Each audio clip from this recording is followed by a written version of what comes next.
Mateus 16:13 diz assim: E chegando Jesus às partes de Cesareia de Filipe, interrogou os seus discípulos, dizendo: Que dizem os homens ser o Filho do Homem?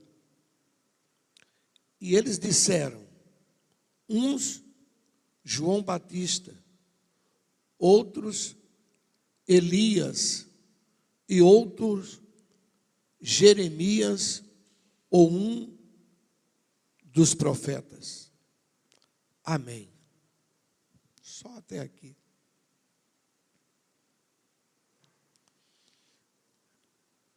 Eu queria que você pensasse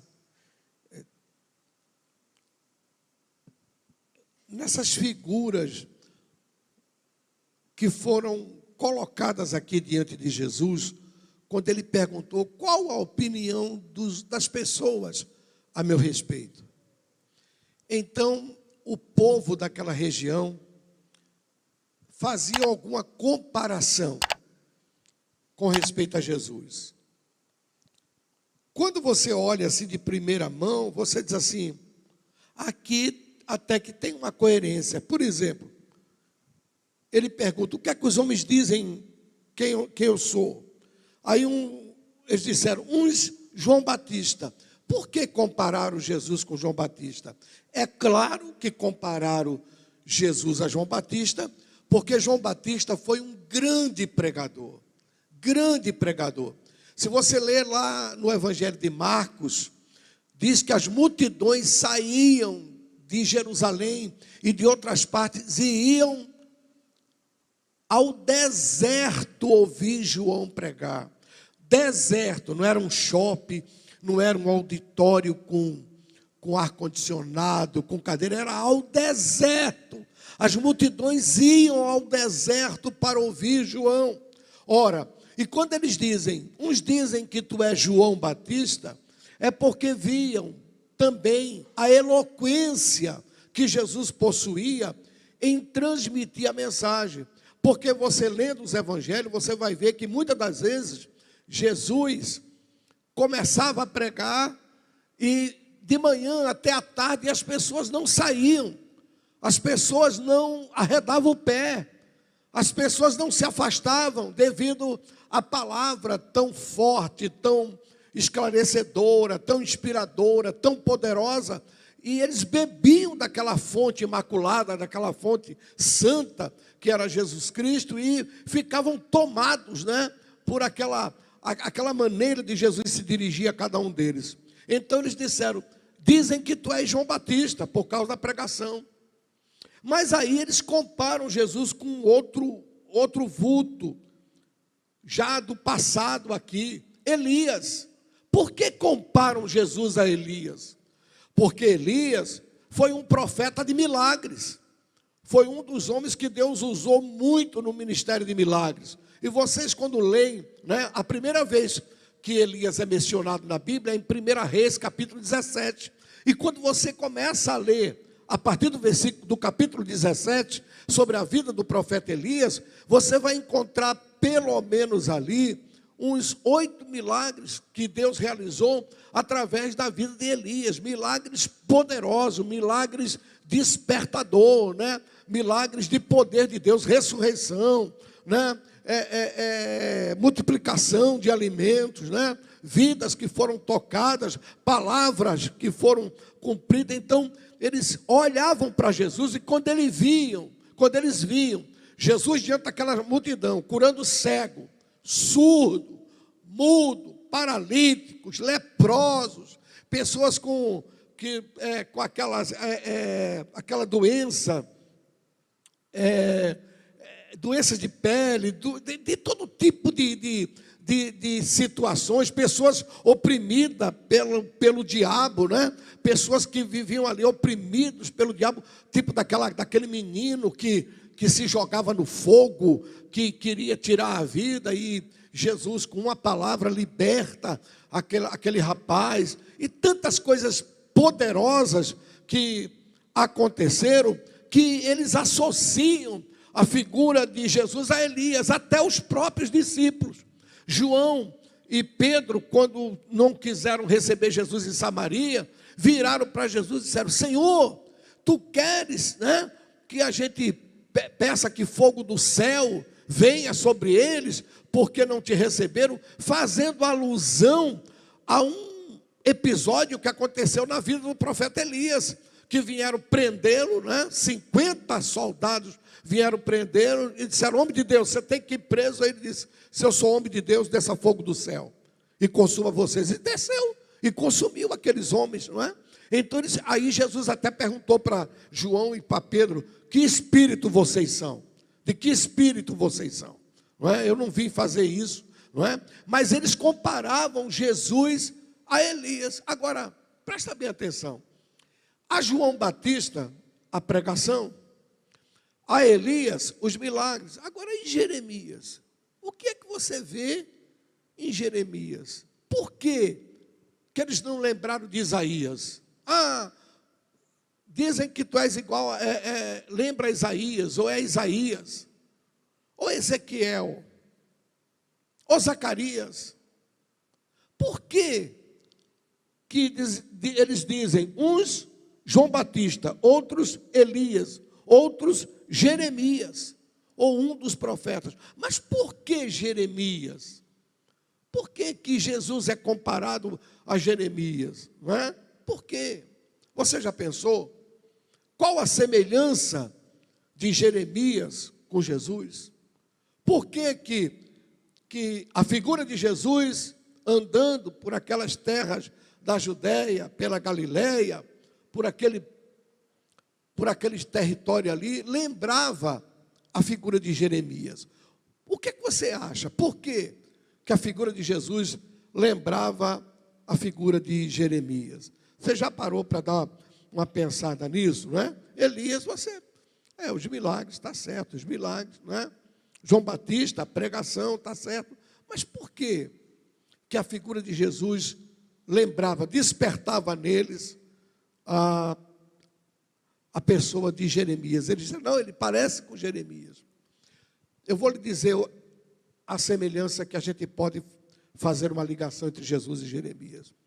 É porque de todos os profetas do Antigo Testamento, nenhum deles foi tão sensível.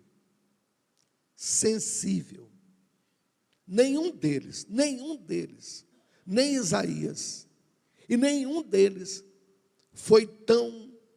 teve a sensibilidade tão aguçada como Jeremias. É por isso que nós chamamos Jeremias do profeta do quê? Profeta o quê? Das lágrimas. O profeta das lágrimas. Devido à sua sensibilidade. Alguns dizem: o profeta chorão. E certamente, muitos deles ali viram Jesus chorar. Chorou quando Lázaro estava morto. Chorou, com certeza, quando ele disse: Jerusalém, Jerusalém, quantas vezes eu te quis juntar como a galinha junta os pintinhos debaixo da asa, mas tu não conhecesse o dia da tua visitação. Quantas vezes, certamente os discípulos mesmo, não viram Jesus chorar, quando ele olhou para a multidão e viu que eles andavam errantes, como ovelhas que não têm pastor. Você acha que Jesus, ao proferir Mateus capítulo 5, e olhar para aquele povo, e começar a dizer: bem-aventurados limpos de coração, bem-aventurados pacificadores, bem-aventurados o que tem fome e sede de justiça, bem-aventurado. Você acha que os olhos dele estavam secos? Você acha que os olhos de Jesus estavam secos? Certamente seus olhos estavam marejados, estavam com lágrimas. Era difícil ver Jesus sorrir, mas não era difícil ver Jesus chorar. Não era difícil. É por isso que eles comparam Jeremias a Jesus, eles dizem: tu lembras João Batista, mas lembras Elias também. Mas Jeremias, tu lembras também a Jeremias. E vocês sabem que Jeremias foi um homem solitário. Foi um homem que profetizou por mais de 40 anos, mais de 40 anos de ministério. Não é? Mas foi um homem que teve um ministério que não foi um ministério fácil. O ministério de Jeremias foi um ministério difícil. Foi um ministério difícil, um ministério pesado, duro. Nós estamos lendo o livro do profeta Jeremias. Eu sei que você está lendo, né? Está pedindo. Não é? Você sabe que ele tem 52 capítulos e tem 1.364 versículos. Que, se Deus quiser, nós estamos daqui a pouquinho lendo todos eles. Mas você veja, você vai ver ali, anote a sensibilidade do profeta Jeremias. A sensibilidade do profeta Jeremias. Muito bem, Jeremias foi um homem acostumado com a solidão. Um homem que não teve um ministério fácil. Abra aí Jeremias capítulo 16. Vamos dar uma olhadinha do versículo 2 ao 4. Muita gente diz assim: eu sou profeta. Não é? Eu sou um profeta. Mas não sabe que é um ministério pesado, o ministério de profeta. Dá uma olhadinha aqui, ó. Olha a ordem de Deus para ele. Deus disse para o profeta não casar. Olha aqui. Não tomarás para ti mulher, nem terás filhos neste lugar. Amém. Amém. Deus disse para ele: olha, você não vai constituir família. Era um homem solitário. Era um homem solitário. Um homem sozinho, que por 40 anos profetizou ali em Israel. Um homem usado por Deus de maneira poderosa, irmãos. Quando o povo foi levado para a Babilônia, foi Jeremias que disse exatamente quantos anos aquele cativeiro ia durar lá na Babilônia. Abra sua Bíblia aí em Jeremias capítulo 25. Vamos ler o versículo 11 e 12. Ele diz exatamente quantos anos, ó. E toda esta terra virá a ser um deserto e um espanto. E estas nações servirão ao rei da Babilônia, quantos anos? 70 anos.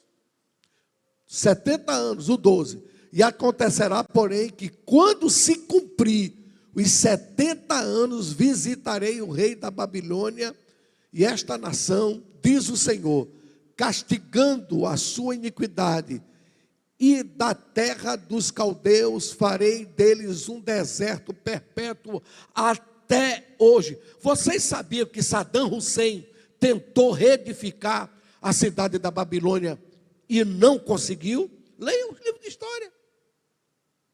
Saddam Hussein tentou reedificar a cidade da Babilônia e não conseguiu, porque uma palavra profética, um deserto perpétuo.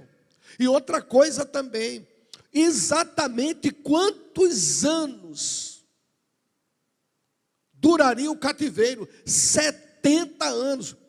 Foi isso que inspirou o profeta Daniel. Você vai lá no livro de Daniel e você encontra Daniel dizendo que, lendo os livros, achou que o cativeiro duraria até os 70 anos, e Daniel vai orar. E ele vê cumprida a palavra de Deus. Jeremias foi um homem tremendamente poderoso, influenciador. Eu vou te mostrar uma profecia sobre o que aconteceu com Daniel na Babilônia.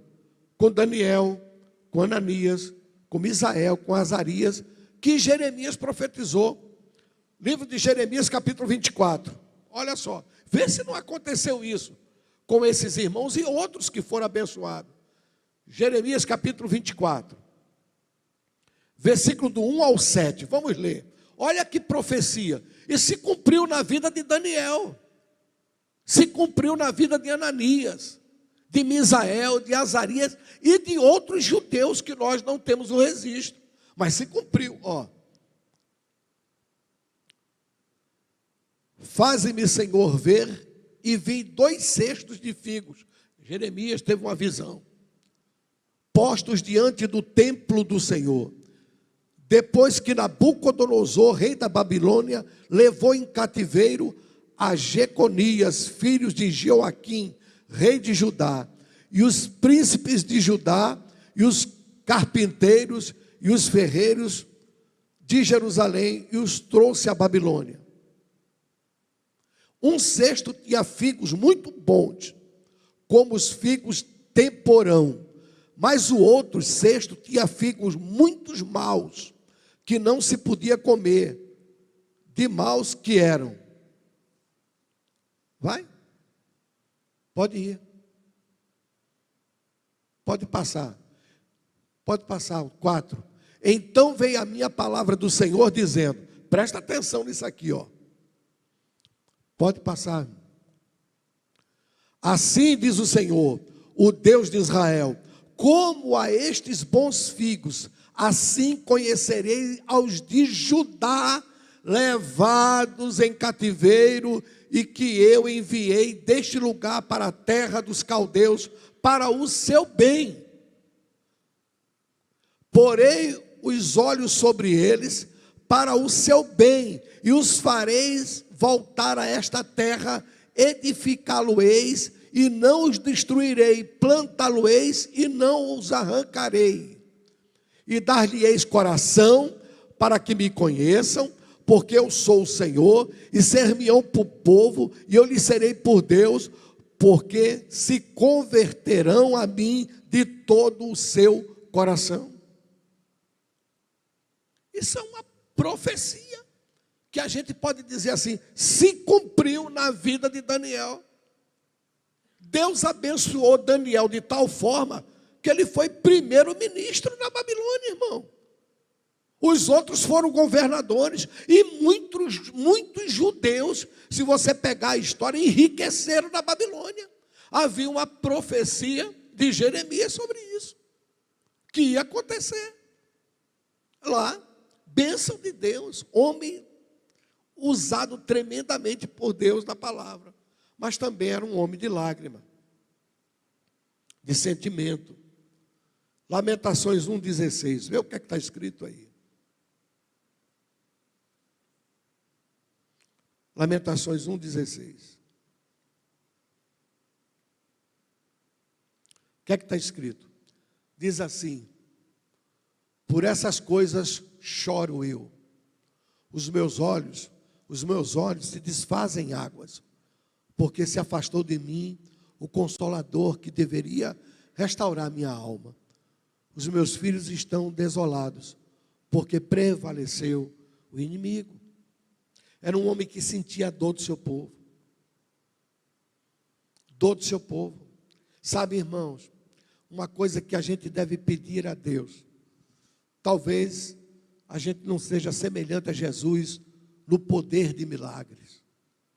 Talvez a gente não seja semelhante a Jesus na pregação, não seja um pregador como Jesus, ou como João Batista, ou faça milagres como Elias, ou como Jesus. Mas a gente pode pedir a Deus, ter uma alma sensível, ter uma alma que se importe com os outros, ter uma alma que sinta a dor das pessoas. Sabe, nós precisamos chorar mais quando nós oramos. Nós precisamos pedir a Deus para chorar por almas perdidas. A gente precisa pedir a Deus para ter pena de quem tem fome. A gente precisa pedir a Deus para se importar com aquela mãe que tem um filho drogado, que vive nas drogas, que tem uma filha que está metida no antro da prostituição. A gente precisa de pedir a Deus para ter misericórdia. A gente precisa pedir a Deus, Senhor, dai-me essa alma sensível. Dai-me um coração sensível como Jesus, como Jeremias. Ele diz, os meus olhos se tornou um rio de águas. Não é por causa dele não, ele diz por causa do meu povo. Ele os chama de filhos. Ele diz, o inimigo prevaleceu. E muitas das vezes nós não sentimos essa dor. Não nos importamos, sabe? Eu estou com saúde, eu abro a minha geladeira, eu tenho comida, eu tenho carne, eu tenho queijo, eu tenho suco, sabe? Eu tenho dinheiro na minha conta. Eu não ligo para quem tem fome. Eu não penso em quem está numa situação difícil. Eu não penso, não é somente no queijo, na carne, no suco de quem está com fome, mas eu não penso em quem está morrendo agora. Hoje, eu vi pelo menos 3 vezes anúncio de sepultamento aqui em Castelo. Eu vi pelo menos 3 vezes passar o carro, dizendo que o velório ia acontecer, mas e essas vidas? Será que partiram daqui salvos? Será que conheceram Jesus? Será que tiveram um encontro com o Salvador? Sabe, irmão? Sabe? A gente tem que pensar nisso, cara. Tem que pedir, Senhor, o que diz os homens? Quem diz os homens que eu sou? Ah, dizem que tu se parece com Jeremias. Vamos pedir a Deus para não perder a capacidade de chorar, de lamentar, de se importar por aqueles que precisam de socorro, por aqueles que precisam de que a gente acuda. Nós estamos craque no WhatsApp. Nossa, como estamos craque no Zap. Estamos craque. Nas nossas piadas, no nosso passatempo. Eu vou te fazer uma pergunta sem brincadeira. Não responda para você. Eu sei que você orou hoje, mas quanto tempo você orou? Responda para você. Qual foi a tua oração? Qual foi a tua oração? Preciso de dinheiro? Preciso de um carro? Preciso de um apartamento? Preciso que o Senhor resolva essa situação minha aqui, ali e acolá. Eu não estou dizendo que essa foi a tua oração. Será que foi essa a tua oração?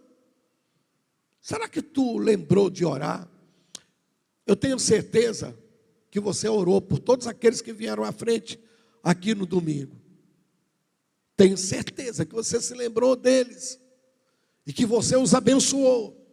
E que você pediu que não fique apenas em vir aqui à frente, mas que o Espírito do Senhor os estabeleça e os convença e os traga de volta a Cristo, e eles possam crescer em Jesus Cristo e conhecer não a religião, conhecer o Jesus que te sustenta, o Jesus que você conhece. A gente precisa pedir a Deus para Ele não tirar da gente isso, senão a gente se torna religioso, cara. Vem para a igreja apenas para cumprir a nossa religião. Mas a gente perde a essência, sabe? Mas Deus, Ele quer fazer de cada um de nós um Jeremias. Jeremias era homem de esperança também. De esperança também. Era homem de ato profético. Você sabia? Alguém diz assim, ato profético, isso é coisa de hoje. Não, eu vou te mostrar Jeremias fazendo um ato profético aqui, e foi cumprido. Uma vez eu fiz isso também aqui em Castelo, eu me inspirei em Jeremias. Nós levamos um montão de irmãos aqui, oramos, embrulhamos uma Bíblia, e lançamos nas águas lá ali naquela ponte da delegacia. Aquela ponte que ficava em frente aonde era a delegacia antigamente. Jogamos lá nas águas. E eu fiz inspirado nisso que eu vou te mostrar. Isso é um ato profético. Abra aí sua Bíblia em Jeremias. capítulo 51. Vamos ler do versículo 60 ao 64. Era homem de esperança. Olha aqui. Escreveu, pois, Jeremias num livro todo o mal que havia de vir sobre a Babilônia. Todas estas palavras que estavam escritas contra a Babilônia. E disse Jeremias a Seraías: em tu chegando à Babilônia, verás e lerás todas estas palavras. E dirás: Senhor, tu falaste a respeito deste lugar, que o havias de desarraigar, até não ficar nele morador algum, desde o homem até o animal, mas que se tornaria em perpétua assolação. E será que, acabando tu de ler este livro, o atarás em uma pedra e o lançarás no meio do rio Eufrates. Você sabe que Eufrates é o rio. Isso é um ato profético. É claro que a nossa palavra foi de bênção para esse lugar. Nós declaramos que o evangelho ia alcançar a cidade de Castelo. Enrolamos a Bíblia e lançamos. Pum! Junto com os irmãos, abençoando. Ato profético. Jeremias era um homem de esperança. Homem de realizar atos proféticos. Agora, esse homem teve uma chamada especial. E eu queria te mostrar algumas coisas muito importantes na chamada de Jeremias. Abra sua Bíblia aí em Jeremias capítulo 1. Capítulo 1 de Jeremias. Sabe? E me mostra uma coisa maravilhosa. Primeiro, é que Deus nos conhece antes da gente ser formado. Às vezes nós pensamos que podemos esconder de Deus alguma coisa, que podemos tratar Deus como se trata um ser humano. Não, Deus te conhece antes de você ser formado. Jeremias capítulo 1, versículo 5. Olha o que é que diz o versículo. Antes que eu te formasse no ventre, o que foi que aconteceu? Eu te conheci.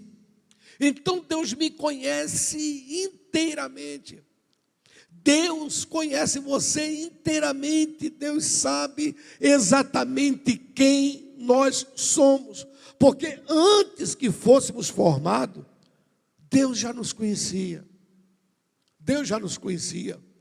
Aqui vai uma palavra de todo o meu coração para você, irmão. Quando você for orar, não cate palavras bonitas para falar diante de Deus. Cate sinceridade. Busque sinceridade no seu coração. Não palavras bonitas. Porque Ele te conhece. Quando você estava sendo formado no ventre da tua mãe, Ele já te conhecia. Quantos podem dizer amém? Não é maravilhoso, irmão? Você ir conversar com a pessoa que te conhece quando você está sendo formado. Então você não vai catar a palavra bonita. Oh, Criador do universo, ser maravilhoso. Não, você vai e conversa com Ele, sendo sincero. Uma outra coisa que a gente vê aqui, no capítulo 1, é que Deus tem um propósito com cada vida. Creia. Essa noite eu peço que você creia e você diga: Deus, eu quero cumprir o propósito que tu tens na minha vida. Amém, meus irmãos? Deus, Ele tem um propósito com cada vida, cada vida, cada vida. Cada vida. Deus tem um propósito com cada um de nós. Ele tem um propósito com você. Você não pensa que Deus só tem propósito com pastor, com pregador, com cantor. Não. Ele tem um propósito com você lá na área onde você está vivendo. Ele tem um propósito com você lá onde você está trabalhando. Ele tem um propósito. O importante é que Ele cumpra o propósito da nossa vida. Quando a gente fala de propósito, alguém diz assim: o propósito de Deus é porque aquele ali vai ser pastor. Não, não. Deus tem propósito aonde você vive, lá onde Ele te colocou. Ele tem propósito com você. Olha aqui no versículo 5, o que é que ele diz. Ele tinha propósito com Jeremias. Ele diz assim: e antes que saísse da madre, te santifiquei, e as nações te dei o quê? O profeta. Antes dele sair do ventre da mãe, Deus disse: você será profeta. Uma coisa eu tenho certeza, é que você, meu irmão, será uma bênção. Receba essa palavra. Diga: eu quero ser uma bênção, Senhor. Não aceite outra não, meu irmão. Não aceite outra palavra não. Se você acredita que Deus tem um propósito na sua vida, nunca é um propósito de maldição, é um propósito de bênção. Receba aí e diga: eu aceito, Senhor. Aleluia! Propósito de bênção. Não se conforme, irmão. Deus tem um propósito de bênção. Um propósito de bênção para a nossa vida. Deus disse: tu serás um profeta. Glória a Deus. Sabe? Glória a Deus. E quando Deus tem um propósito conosco, Ele nos dá o meio. Ele nos dá a base. A base. Eu trabalhei numa companhia de seguros durante 10 anos da minha vida. 10 anos eu trabalhei lá. Trabalhei em outro lugar, mas nessa companhia eu trabalhei 10 anos. Fui dirigir uma igreja na Praça Seca, lá em Jacarepaguá, no Rio de Janeiro. Eu saía do trabalho, saltava na Praça Seca, andava, não estou exagerando não, mais ou menos como daqui para lá daquele outro perim que tem ali, bem para lá. Muitas das vezes chegava lá, irmão, porque eu pegava o ônibus 5h30, 5 e pouca, lá no centro do Rio de Janeiro, e lá a gente tem uma dificuldade chamada de trânsito, engarrafamento, sabe, irmão? É difícil, não é coisa assim de você chegar em casa, tomar um banho, jantar, ver um programa, pegar o carro, entrar e vir para a igreja, não, tem que correr mesmo, é sebo nas canelas, filho. Então saía, a gente pegava o ônibus ali, pendurado e ia. E eu nesse tempo já estava dirigindo a igreja lá. Muitas das vezes quando eu chegava lá, naquele tempo tinha presbítero, um irmão chamado José, que ele já tinha cantado pelo menos 5 hinos da harpa. Então eu corria, tinha uma gravatinha minha que ficava num gabinetezinho, numa salinha, eu botava aquele paletó velho, botava a gravata e corria para o púlpito, para continuar o culto.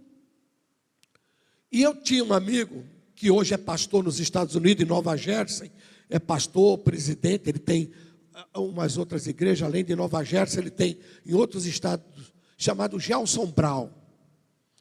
E eu convidei Gelson para pregar lá, acho que foi 4 noites. Ele ainda não tinha ido para a América, não. Aí eu convidei ele. Aí ele chegava para mim e dizia assim: João, você tem que pedir demissão do trabalho, rapaz. Rapaz, você foi chamado. Você tem, eu dizia, não. Eu falei, eu tenho uma família para sustentar. Não. João, você tem. Eu dizia, se Deus me chamar, e se Ele quiser que eu viva para Ele, Ele vai. Ele sustenta. Nunca se precipite. Nunca tente fazer Deus fazer nada na sua vida. Não se força a Deus. A mão de Deus não se força. Não adianta a gente ficar com bico, chorar, espernear. Ele tem propósito. Quantos sabem disso? Levante a mão e diga glória a Deus. Não adianta, irmão. Nunca force. Nunca force. Não force. Tome o meu conselho, não force. Trabalhando lá, trabalhei lá durante 10 anos. Teve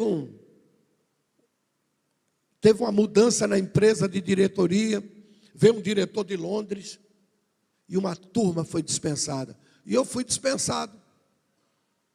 Numa sexta-feira, eu fui dispensado. Fiquei quieto, calado. Não falei nada com ninguém. E Deus é minha testemunha. No domingo, teve uma reunião de obreiros. E teve uma dificuldade num determinado lugar. E quando acabou, o pastor me chamou num canto e falou assim: João, eu tenho uma coisa para lhe falar. Eu falei: pode falar. A ele: não é uma coisa assim que a princípio vai te remunerar bem, mas você é a pessoa que está no meu coração para ir para esse determinado lugar. Você aceita? Eu já estava demitido, eu não tinha mais. Aí eu falei assim: aceito. Aí ele falou assim: bom, então você vai, e a partir dessa data você vai viver da obra. Você aceita? Eu falei: aceito. Quando ficou tudo certo, foi que eu falei para ele: pastor, não tem problema nenhum para acertar na empresa não, porque eu já fui mandado embora sexta-feira. Isso fazem acho que faz mais de 30 anos, quase, que aconteceu isso. Nunca Deus me deixou em falta em coisa alguma. Nunca. Daquele dia até hoje, Deus tem sido fiel na minha vida. Escute uma coisa. Diga mesmo: Deus, cumpra o teu propósito na minha vida. Receba o propósito de Deus. Receba o propósito de Deus. Não force nada. Se Deus tem propósito com você, Ele vai cumprir o seu propósito. Quantos dizem amém, irmãos? Porque é Ele que diz. Cadê ele? Está lá em Jeremias? Coloca lá. É Ele que diz, ó: eu te separei, eu te mandei como profeta. É Ele que sustenta. E quando Ele sustenta, a gente tem segurança, porque olha o que é que Ele diz aqui, no versículo de número 7. Olha o que é que Ele diz, versículo número 7. Ele diz: mas o Senhor me disse, não digas, eu sou uma criança, que Jeremias disse, eu sou muito jovem. Ele disse, eu sou muito jovem, mas eu quero te abrir os olhos para uma coisa. Deus nunca chega atrasado e nunca age adiantado. Ele age no momento certo. Levante a mão e dê glória a Deus. Quando Ele disser, é agora, acredite. Levante a mão e dê glória a Deus. Ele nem se precipita, nem chega atrasado. Jeremias disse, Senhor, eu sou uma criança. Deus disse, não digas, não diga isso. Não digas, eu sou uma criança. Porque onde quer que eu te enviar, irás. E tudo quanto eu te mandar, dirás. Não diga que você é uma criança, porque quando tu estás no centro do meu propósito, eu ajo por você e eu falo por você. Levante a mão e dê glória a Deus. Sabe, irmãos, aleluia. E Deus tem me animado nesses quase 40 anos. Ele tem me animado, tem me ajudado. Tem dias que são dias de muita felicidade, mas tem dias que são dias de muita tristeza. Tem dias que são dias bons e tem dias que são dias que não são bons, mas nunca faltou a presença dele. Nunca faltou. Eu seria um covarde se eu abrisse a minha boca e dissesse, ele me deixou sozinho nessa ou naquela situação. Ele nunca me deixou só. Ele tem sustentado. Aleluia. Ele tem sido fiel e tem sido maravilhoso. Então se anime, diga, Deus, eu quero o teu propósito na minha vida. Diga, Deus, eu renuncio ao meu propósito para dar lugar ao teu propósito na minha vida. Diga a Deus, eu renuncio ao que eu quero, para que seja feito o que tu queres na minha vida. Aleluia! Você nunca vai se arrepender. Porque Ele nos anima, Ele nos conforta. Olha o versículo 8, como é que Ele anima a gente. Olha o versículo 8. Ele diz para Jeremias, olha, não temas, porque eu sou contigo para o quê? Para te livrar, diz o Senhor. Ele animou Jeremias, ele disse, Jeremias, olha, não temas, não tenha medo. Eu sou com você para livrar a sua vida. Ele nos anima, Ele não nos abandona nunca, porque Ele é fiel, sabe? Então nessa noite, diga a Deus, renova em mim a minha sensibilidade, renova em mim, volta a me trazer lágrimas nos olhos, e me ensina a chorar por outra pessoa, não só por mim. Me ensina a chorar por outro, não só por mim. Volta a dar a mim essa sensibilidade. E me ajuda, Senhor, a ficar no centro do teu propósito. No centro do teu propósito. Me ajuda. Me ajuda. Fala com Deus, Senhor, me ajuda a estar no centro do teu propósito. Sabe? Porque você será abençoado. Você será sustentado. Você será guardado. Sabe? E uma coisa muito linda acontece quando nós nos rendemos ao Senhor. Para a gente encerrar aqui.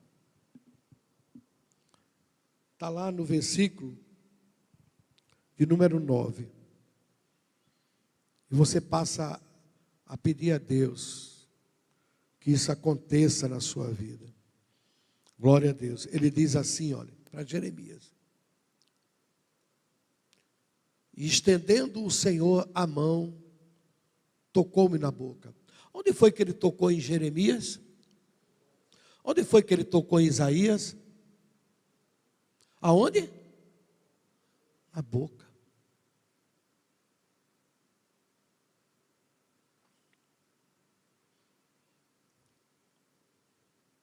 Vamos pedir a Deus que Ele toque na nossa boca. Sabe por quê, irmãos? A boca fala o que o coração está cheio. Se nos enchermos de Deus, nós vamos falar de Deus. Se nos enchermos da glória de Deus, nós vamos falar da glória de Deus onde nós estivermos. Se nos enchermos da unção de Deus, nós vamos falar da unção de Deus aonde a gente chegar. Se nos enchermos do amor de Deus, nós vamos falar do amor de Deus aonde a gente passar. Ele diz que o Senhor tocou na boca dele e disse-me, o Senhor, eis o quê? Que ponho as minhas palavras debaixo do teu braço.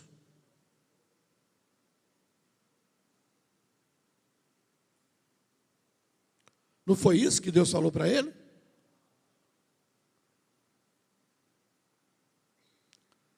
Irmão amado, vamos pedir ao Senhor, Senhor,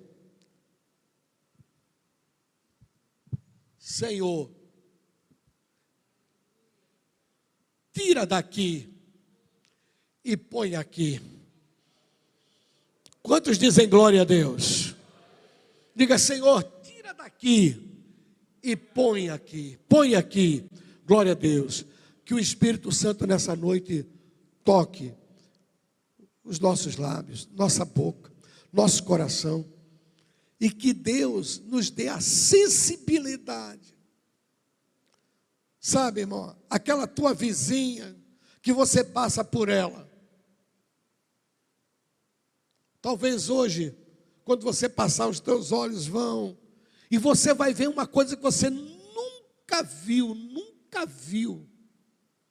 A minha oração hoje é que os teus olhos, hoje, enxerguem a necessidade dela. Você, quando passar, enxergue a necessidade daquele que precisa. Amém? Jesus, tu lembras João Batista, por quê, irmãos? Por quê? Por que ele lembrava João Batista?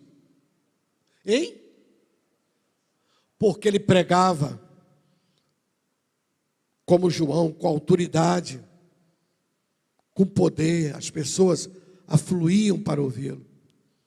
Senhor, tu lembras Elias, eles dizem que tu parece Elias. Por quê, irmãos? Por causa dos milagres. Por causa dos milagres. Mas, Senhor, tu lembras Jeremias. Jeremias não foi homem de milagre. Não tem um milagre de Jeremias. Foi um pregador que Deus vira para ele no capítulo 1, versículo 12 e diz: o que vês tu, Jeremias? Ele diz: eu vejo uma vara de amendoeira. Visses bem, porque eu velo sobre a minha palavra para fazê-la cumprir. Ele viu a vara, mas não viu o fruto na vara. Ele apenas viu a vara de amendoeira, porque ele não veria o fruto da sua pregação. Foi rejeitado pelo seu povo. Pelo menos 3 vezes foi esbofeteado e preso. Foi colocado no poço, no calabouço. Foi levado num cepo. Foi rejeitado e o mataram no Egito.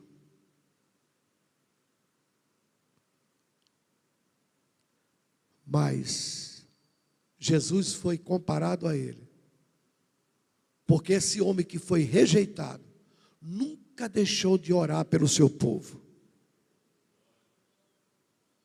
Esse homem que foi rejeitado nunca deixou de clamar a Deus pelo seu povo. Nunca deixou de pregar para o povo. Nunca deixou de trazer a mensagem do céu para o povo. Nunca deixou de chorar pelo seu povo. Que Deus coloque lágrima, desde o mais jovem aqui até o mais idoso. Coloque lágrimas nos teus olhos. Não por você. Não por uma coisa que você esteja precisando. Mas por outros. Por outras pessoas, pela necessidade dos outros. Que Deus te abençoe assim, em Cristo Jesus. Amém.